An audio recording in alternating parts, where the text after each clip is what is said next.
kandidata, hindi lang po nag-iwan ng mabahong hininga, nag-iwan pa na malalaking tinga. Sa ngalan ng pitong kage, yung mga naunang kandidata, amoy tae.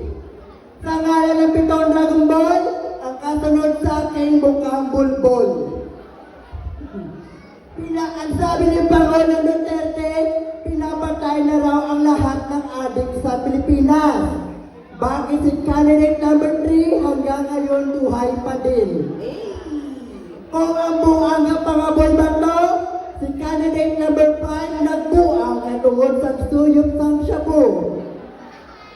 Ang bagay nila, di tanan nga mga adik, ara sa pisuhan. Ang iba kandidata sa Miss kay pangkalawakan, kaya sa candidate number 1, 2, 3, 5, 6, 7, 8, utang ina nyo, sumuko na kayo. Tama na na ang huring-huring, tama na na ang chip-in. Pagsululog ka na kamo, hindi nyo na maglata na madalahin nyo pa ko. Ay base paggawa sa aga, kapanugnog sa inyo panimalay, abin yung nugsok at utang, kay gali, tokang. By the way, my name is Wancho, a.k.a. Halila Plecto, Wastarakul, nagapurok sigay kagang, nga nagasiling, kung katol ang badyang kagang gabi, mas katol ang buli sa mga agi.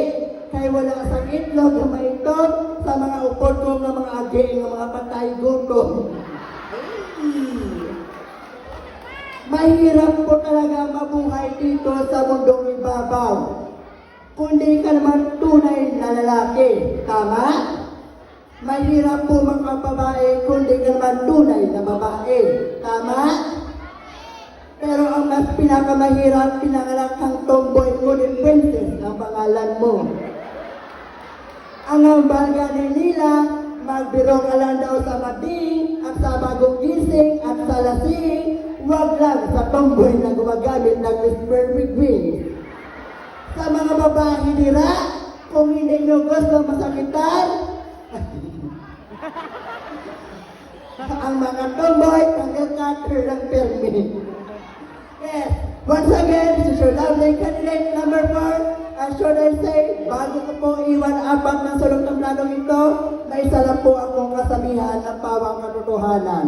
Kung ano man po ang lumalabas sa aking bunganga na hindi magagandang salita, ito po ay pati lamang po ng kasayaan ng iyong barangay na sinasagupan.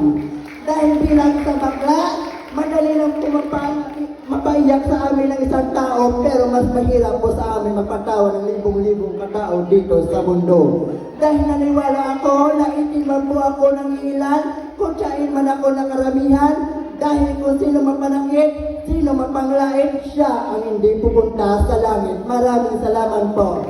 Once again, this is your loving candidate number 4. And should I say, Barangay 16, Matawhay, Malino, Kagpulo sa paglaang, and I will belong. Happy Fiesta Barangay 16!